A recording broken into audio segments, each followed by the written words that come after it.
बच्चों नमस्कार। मैं मुकेश कुमार शर्मा, उच्च माध्यमिक शिक्षक, शासकीय उत्कृष्ट उच्चतर माध्यमिक विद्यालय क्रमांक 1 मुरार ग्वालियर से। बच्चों आज अपन पढ़ने जा रहे हैं जीव विज्ञान कक्षा 12 अध्याय 14 पारितंत्र, जिसके अंतर्गत अपन पढ़ेंगे पारिस्थितिक अनुक्रम, पोषक चक्र एवं पारितंत्र सेवाएं। सबसे पहले अपन जानेंगे पारिस्थितिक अनुक्रम। बच्चों आपने अध्याय 13 में समष्टि और समुदाय के लक्षणों और पर्यावरण में उनकी अनुक्रिया तथा किस प्रकार से अनुक्रियाएं एक वैयक्तिक अनुक्रिया से भिन्न है, इन बातों का अध्ययन किया होगा। चलो हम समय के साथ सामुदायिक अनुक्रिया के अन्य पहलुओं पर विचार करें। सभी समुदायों का महत्वपूर्ण लक्षण पर्यावरण के बदलते स्वरूप के साथ इसके संगठन एवं संरचना में निरंतर परिवर्तन होते रहना है। यह परिवर्तन क्रमबद्ध और भौतिक पर्यावरण के परिवर्तन के समांतर होते हैं। अंततः यह परिवर्तन एक समुदाय को गठित करते हैं जो कि पर्यावरण से संतुलन के नजदीक है और इसे चरम समुदाय कहा जाता है। एक सुनिश्चित क्षेत्र की प्रजाति संरचना में उचित रूप से आंकलित परिवर्तन को पारिस्थितिक अनुक्रमण कहते हैं। बच्चों अपन को पता चला कि पारिस्थितिक अनुक्रमण क्या है। किसी क्षेत्र विशेष में किसी प्रजाति की संरचना में उचित रूप से कोई निश्चित परिवर्तन आ जाए तो उसको अपन क्या कह देते हैं, पारिस्थितिक अनुक्रमण कह देते हैं। इसी प्रकार से अपन जानेंगे क्रमक क्या है। समुदाय का संपूर्ण क्रम जो दिए हुए क्षेत्र में सफलता पूर्वक परिवर्तित होता है उसे क्रमक कहते हैं। उसी प्रकार से अपन जानेंगे क्रम की समुदाय कैसे कहते हैं। विशेष परिवर्तनशील समुदायों को क्रमकी चरण या क्रमकी समुदाय कहा जाता है। अनुक्रमण के दौरान कुछ प्रजातियां एक क्षेत्र में नई बस्ती बसा लेती हैं और इनकी जनसंख्या अनगिनत हो जाती है, जबकि दूसरी प्रजातियों की जनसंख्या घटती चली जाती है और यहाँ तक कि वह अदृश्य या नष्ट हो जाती है। अनुक्रमकीय क्रमकी चरणों में जीवों की प्रजातियों की भिन्नता, जीवों की प्रजातियों की जनसंख्या वृद्धि, साथ ही संपूर्ण जैव मात्रा में वृद्धि, इस प्रकार के परिवर्तन देखने को मिलते हैं। संसार के निवर्तमान समुदाय धरती पर जीवोत्पत्ति के पश्चात लाखों वर्षों के अनुक्रमण के फलस्वरूप उत्पन्न हुए हैं। हाँ, बात यह है कि अपन समझ सकते हैं कि वर्तमान में जो परिस्थिति दिख रही है, जो जंगल पेड़ पौधे या जीव जातियां दिखती हैं वो एक दो दिन में पैदा नहीं हुई हैं। जब से पृथ्वी पर जीवन की उत्पत्ति हुई तब से लेकर आज तक लाखों वर्षों में ये पैदा हुए हैं। वास्तव में अनुक्रमण एवं विकास उस समय समांतर प्रक्रियाएं थीं। अतः अनुक्रमण एक प्रक्रिया है जो वहां शुरू होती है जहां कोई सजीव नहीं होते, अथवा कोई ऐसा क्षेत्र जहां कभी कोई सजीव नहीं रहा हो। तो बात समझ में आई। अनुक्रमण क्या है, किसी ऐसे क्षेत्र में पैदा होने वाला क्रम जहां पर कोई जीव जंतु पेड़ पौधा ना हो, वहां पर नए जीव जंतु और पेड़ पौधों का विकसित होना क्या कहलाता है, अनुक्रमण कहलाता है। उदाहरण के लिए अपन देख सकते हैं कोई नग्न पत्थर या फिर ऐसा क्षेत्र जहां के सभी जीव जो कभी वहां रहते थे किसी प्रकार से नष्ट या लुप्त हो गए। तो इस प्रकार से अपन ने देखा कि जिस स्थान पर पहले से कोई जीव नहीं था वहां पर अनुक्रमण विकसित हुआ तो अपन कहेंगे उसे प्राथमिक अनुक्रमण। जबकि जब पहले से जीव थे वो नष्ट हो गए और उस जगह पर दूसरे पुनः जीव विकसित हुए तो इस प्रकार के अनुक्रमण को अपन क्या कहेंगे, द्वितीयक अनुक्रमण कहेंगे। प्राथमिक अनुक्रमण किन जगहों पर प्रारंभ होता है, जैसे कि तुरंत ठंडा हुआ लावा, नग्न पत्थर, नव विकसित तालाब या जलाशय। नए जीवीय समुदाय की इस संस्थापना सामान्यतः धीमी होती है। मतलब जो प्राथमिक अनुक्रमण होता है वहां पर नए जीवी समुदाय की संस्थापना बहुत धीमी गति से होती है। विविध जीवों के जीवी समुदाय की संस्थापना से पूर्व वहां उपजाऊ मिट्टी अवश्य होनी चाहिए। मतलब जो प्राथमिक अनुक्रमण होता है वहां पर सबसे पहली आवश्यकता क्या है कि वहां पर उपजाऊ मिट्टी होनी चाहिए, तब कहीं जाके वहां पर अनुक्रमण का विकास होगा। अधिकतर अधिकतर जलवायु की निर्भरता के आधार पर प्राकृतिक रूप से उपजाऊ मिट्टी के उत्पादन में कई सौ वर्ष या कई हजार वर्ष लग जाते हैं। तो प्राथमिक अनुक्रम का स्लो होने के पीछे कारण क्या है कि सबसे पहले मिट्टी विकसित होती है और मिट्टी विकसित होने के लिए हजारों वर्ष का समय लग जाता है। ठीक है। द्वितीयक अनुक्रमण ऐसे क्षेत्र में प्रारंभ होता है जहां प्राकृतिक जीवी समुदाय निरस्त हो गए हों या नष्ट हो गए हों, जैसे कि पूरी तरह से छोड़ी गई कृषि योग्य भूमि, जले या कटे हुए वन, बाढ़ से प्रभावित जमीन। इस क्षेत्र ऐसे क्षेत्रों पर जो अनुक्रमण विकसित होता है उसको अपन ने क्या नाम दिया, उसको नाम दिया अपन ने द्वितीयक अनुक्रमण। तो होता क्या है, द्वितीयक अनुक्रमण जहां पैदा होता है वहां पहले से कुछ मिट्टी या अवसाद जमा रहता है, जिससे द्वितीयक अनुक्रमण की क्रिया प्राथमिक अनुक्रमण की अपेक्षा तेजी से हो जाती है। ठीक है। साधारणतः पारिस्थितिक अनुक्रमण का विवरण वानस्पतिक परिवर्तन पर केंद्रित होता है, जबकि बाद में ये वानस्पतिक परिवर्तन विभिन्न प्रकार के जानवरों के खाद्य और शरण स्थल पर प्रभाव डालते हैं। अतः जैसे जैसे अनुक्रमण बढ़ता जाता है जानवरों के प्रकार एवं संख्या तथा अपघटन भी बदलते जाते हैं। ठीक। किसी भी समय प्राथमिक अथवा द्वितीयक अनुक्रम को प्राकृतिक अथवा मानव जनित बाधाओं द्वारा क्रमक अवस्था को प्राथमिक अवस्था में बदला जा सकता है, जैसे कि आग लगना, जंगलों का कटना इत्यादि घटनाओं के द्वारा ये संभव होता है। इन बाधाओं से ऐसी नई स्थितियां या अवस्थाएं पैदा हो जाती हैं जिनसे नई जातियों को प्रोत्साहन मिलता है तथा अन्य जाति जो पुरानी जातियां हैं वो हतोत्साहित हो जाती हैं अथवा वहां से निष्कासित हो जाती हैं। अब अपन जानेंगे पादपों का अनुक्रमण किस प्रकार से होता है। आवास की प्रकृति के आधार पर, चाहे वह पानी हो या बहुत अधिक गीला क्षेत्र हो अथवा शुष्क क्षेत्र हो, पौधों के इस अनुक्रमण को क्रमशः अपन क्या नाम देते हैं, जलारंभी और शुष्कतारंभी अनुक्रमण। मतलब ऐसे अनुक्रमण जो जल में प्रारंभ होते हैं उन्हें जलारंभी कहते हैं, और जो शुष्क क्षेत्रों या रेगिस्तानों में प्रारंभ होते हैं उन्हें अपन शुष्कतारंभी अनुक्रमण कहते हैं। जलारंभी अनुक्रमण जलमग्न क्षेत्रों में होते हैं और अनुक्रमण ऐसी अनुक्रमण श्रेणी हाइड्रिक से समोद्भिद या मीजोफाइट की परिस्थिति की ओर अग्रसर होती है। और मतलब हर परिस्थिति में जैसे कोई जलमंडल है तो वो सामान्य स्थिति में मतलब स्थल मंडल की ओर परिवर्तित होने की कोशिश करेगा और वहां पे सामान्य जंगल विकसित हो जाएंगे। इसके विपरीत शुष्कतारंभी अनुक्रमण भी शुष्क क्षेत्रों में होता है और यह अनुक्रमण भी शुष्कता श्रेणी से समोद्भिद की ओर जाने की कोशिश करता है। अतः जलारंभी एवं शुष्कतारंभी दोनों ही अनुक्रमण मध्यम जल परिस्थिति की ओर या जीरोफाइट से मतलब जो शुष्क होते हैं और जो जलीय होते हैं उनसे मध्यम की ओर जाने की कोशिश करते हैं। वह प्रजाति जो खाली एवं नग्न क्षेत्र पर आक्रमण करती है उन्हें मूल अन्वेषक प्रजाति कहते हैं। उन्हें क्या कहते हैं, मूल अन्वेषक प्रजाति कहते हैं। जैसे प्राय लाइकेन चट्टानों पर प्राथमिक अनुक्रमण पैदा करते हैं।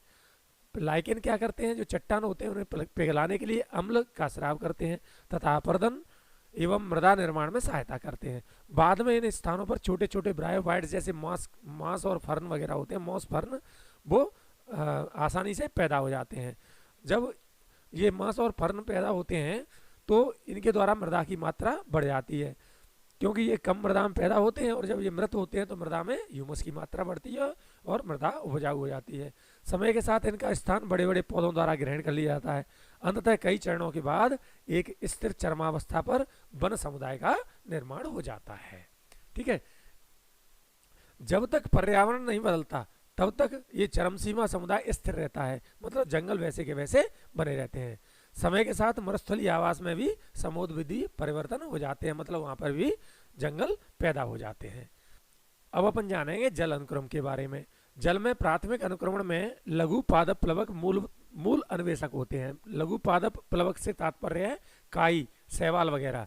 ये क्रमशः जड़ वाले निमग्न पादप जैसे हाइड्रला है, वेलिसनेरिया है, वो निमग्न मतलब पानी में डूबे हुए पादप। जड़ वाले प्लावी पादप जैसे सिंघाड़ा है, मुक्त प्लावी पादप जैसे जलकुंभी है। इस प्रकार के कुछ दलदली नरकुल, फिर दलदली घास, फिर झाड़ियाँ और अंत में पेड़ों द्वारा प्रतिस्थापित कर दिए जाते हैं। ठीक है। और इस प्रकार से वहाँ पर जंगलों का विकास हो जाता है। अंततः वन ही पुनः चरम सीमा समुदाय होंगे। समय के साथ जलकाय स्थलीय पारितंत्र में परिवर्तित हो जाती हैं। द्वितीयक अनुक्रमण में प्रजाति का आक्रमण मृदा की स्थिति, जल की उपलब्धता, पर्यावरण तथा बीज या अन्य उपस्थिति पर निर्भर करता है। जैसे किसी जंगल में आग लग गई तो वहाँ क्या होगा, राख बन जाएगी। अब वहाँ पर किस प्रकार के बीज आते हैं, किस प्रकार की मृदा पैदा होती है, किस प्रकार की पादप जलवायु परिस्थितियाँ हैं, इसके आधार पर वहाँ पर द्वितीयक अनुक्रमण पैदा हो जाएगा। यद्यपि पहले से मृदा विद्यमान है तो द्वितीयक अनुक्रमण में अपन को पता है पहले से मृदा विद्यमान होती है, या यह यहाँ पर जो अनुक्रमण की दर है बहुत तेज हो जाएगी, क्योंकि मृदा बनने में बहुत समय लगता है, यहाँ पहले से है, और चरमावस्था तेजी से प्राप्त हो जाती है। समझने के लिए यह महत्वपूर्ण है कि अनुक्रमण विशेष रूप से प्राथमिक अनुक्रमण एक बहुत धीमी प्रक्रिया है, जबकि जो कि चरमावस्था तक पहुंचने में हजारों वर्ष लग जाते हैं। जिसमें दूसरा महत्वपूर्ण तथ्य यह समझना है कि सभी अनुक्रमण चाहे पानी में हो या भूमि पर हो, एक ही प्रकार से चरम समुदाय मीजिक मतलब मध्यम कंडीशन की ओर अग्रसर होते हैं। अब अपन जानेंगे पोषक चक्रण के बारे में। अपन जानते हैं कि जीवों को लगातार वृद्धि, प्रजनन एवं विभिन्न कायिक क्रियाओं को संपन्न करने के लिए लगातार पोषकों के संभरण की आवश्यकता होती है। मृदा में विद्यमान पोषकों की मात्रा जैसे कि कार्बन, नाइट्रोजन, फास्फोरस, कैल्शियम आदि को स्थायी अवस्था के रूप में संदर्भित किया जाता है।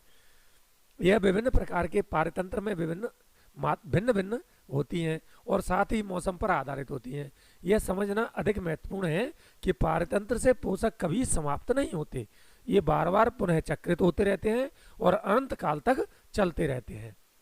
एक पारतंत्र के विभिन्न घटकों के माध्यम से पोषक तत्वों की गतिशीलता को पोषक चक्र कहा जाता है। अपन को समझ में आया कि पोषक चक्र क्या है, कि जैसे पादपों ने भूमि से विभिन्न प्रकार के तत्वों को लिया, इस प्रकार से पोषक तत्व कहाँ पहुँचे, सजीवों के शरीर में, यहाँ से उत्पादकों के शरीर से वो कहाँ पहुँचेंगे, उपभोक्ताओं में, और जब उत्पादक और उपभोक्ता दोनों का शरीर मृत होगा तो ये वापस कहाँ पहुँच जाएंगे, मृदा में।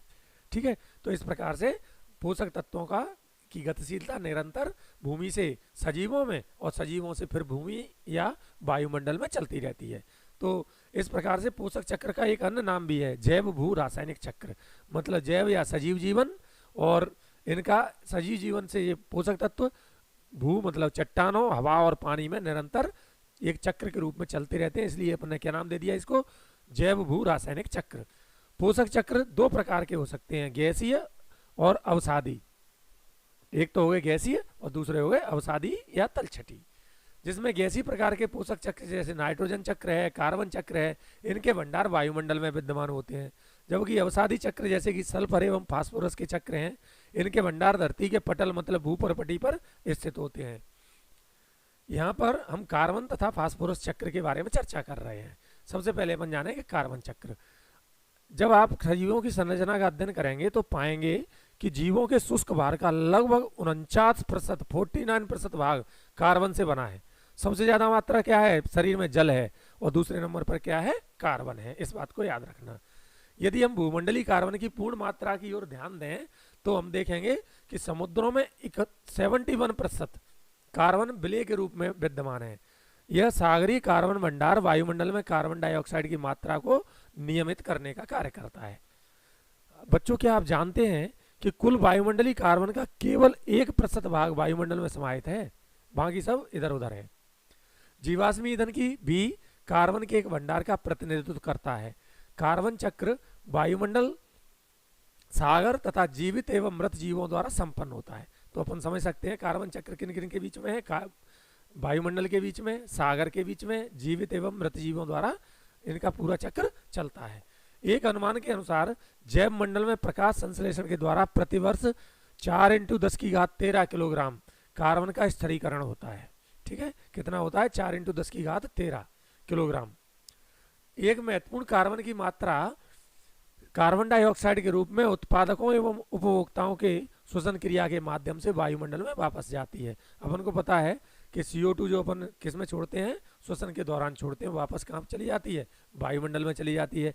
इसके साथ ही भूमि एवं सागरों के कचरा सामग्री एवं मृत कार्बनिक सामग्री की अपघटन क्रियाओं के द्वारा भी कार्बन डाइऑक्साइड की मात्रा अपघटकों द्वारा छोड़ी जाती है। तो ये कहाँ मिल जाएगी, जाके मृदा में और समुद्रों में मिल जाएगी। यौगिकीकृत कार्बन की कुछ मात्रा अवसादों में नष्ट हो जाती है और संचरण द्वारा निकाली जाती है। यौगिकीकृत कार्बन का मतलब है जो कार्बन डाइऑक्साइड है वो किस में बदल जाती है, अपन को पता है C6H12O6 मतलब ग्लूकोज में बदल जाती है। इस प्रकार से शरीर में कई रूपों में ये कार्बन के यौगिक रूप में ये कार्बन अपने शरीर में पाई जाती है, उसकी बात होती है, उसे कहते हैं यौगिकीकृत कार्बन। अब वो यौगिकीकृत कार्बन या जो भी कार्बन है वो कहाँ पहुंच जाती है, जीवों के शरीर में।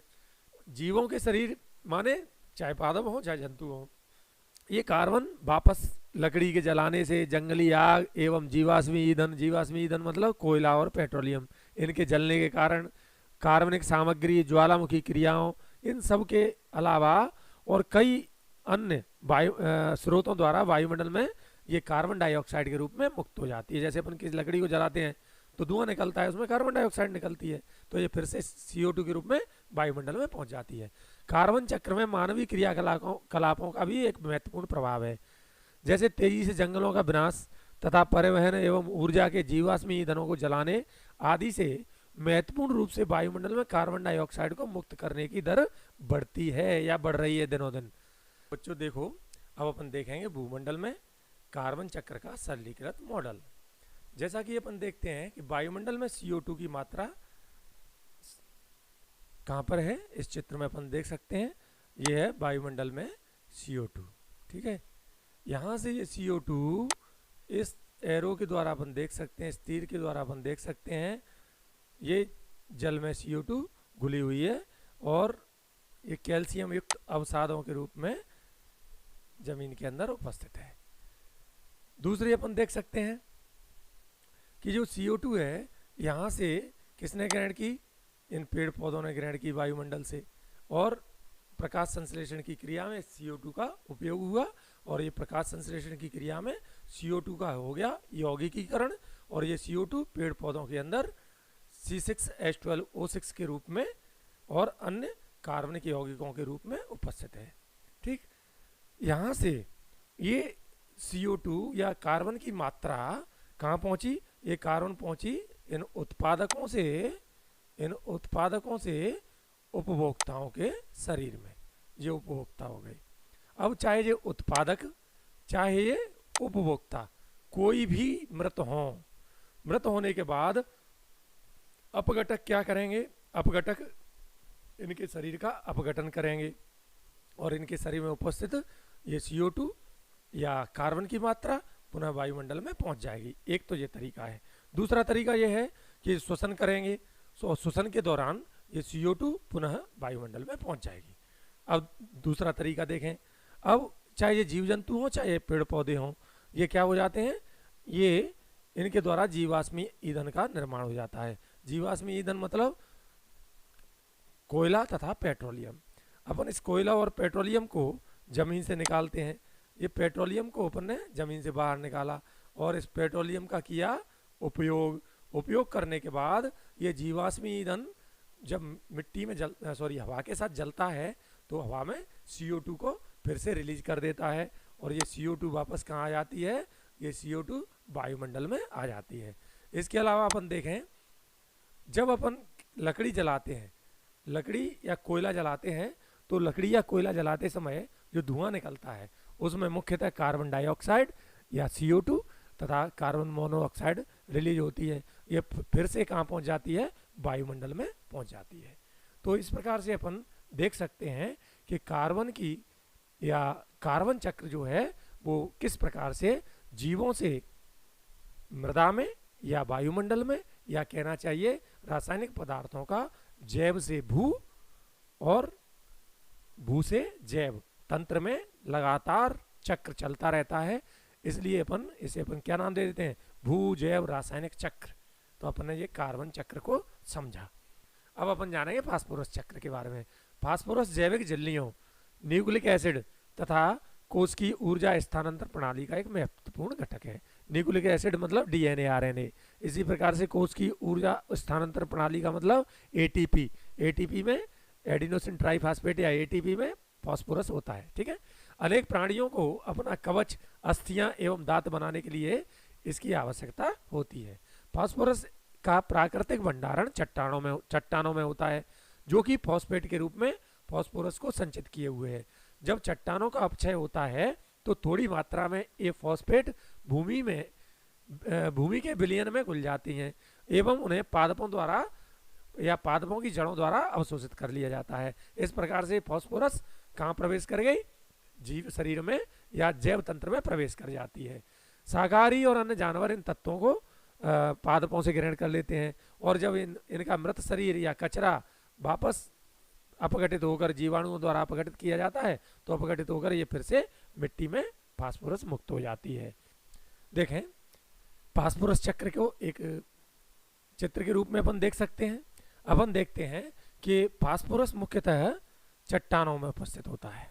देखो, ये फास्फोरस कहाँ पे उपस्थित है? चट्टानों में। चट्टानों का हुआ अपक्षय।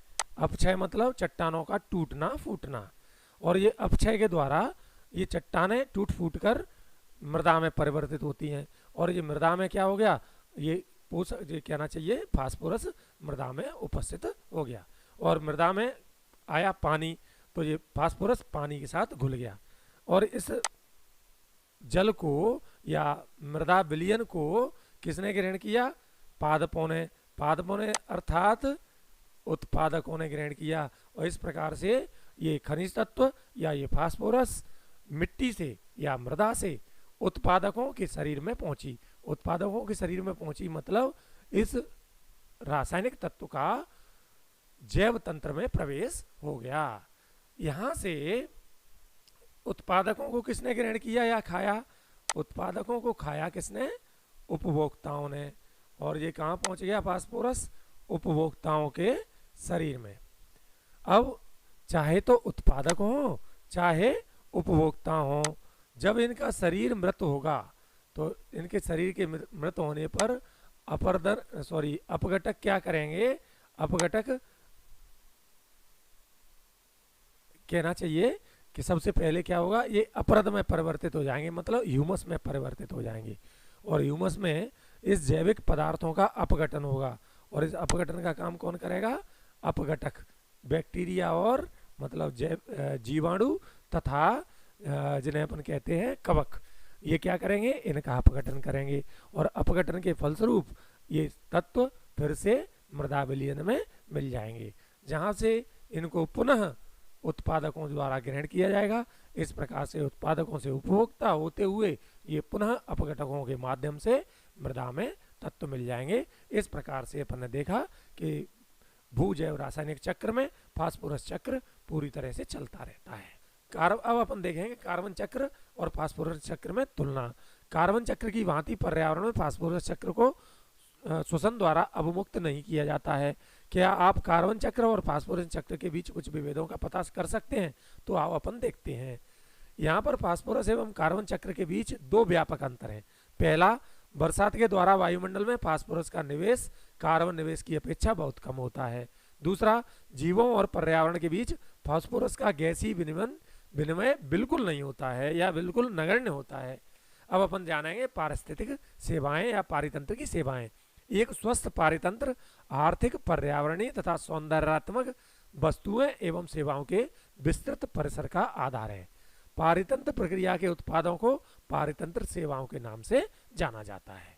उदाहरण के लिए एक स्वस्थ वन परितंत्र की भूमिका वायु एवं जल को शुद्ध बनाना, सूखा एवं बाढ़ों को घटाना, पोषकों को चक्रित करना, भूमि को उर्वर बनाना, जंगली जीवों को आवास उपलब्ध करना, जैव विविधता को बनाए रखना, फसलों का परागण कराने में सहायता करना, कार्बन के लिए भंडारण स्थल उपलब्ध कराना और साथ ही सौंदर्यात्मक, सांस्कृतिक एवं आध्यात्मिक मूल्य प्रदान करना है। इतने सब काम अपना पर्यावरण करता है।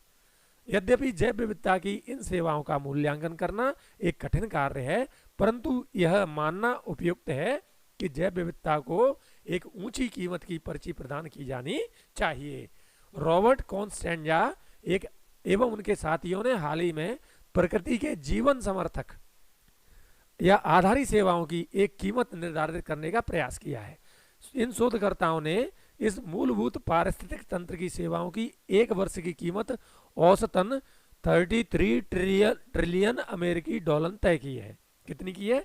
33 ट्रिलियन अमेरिकी डॉलर।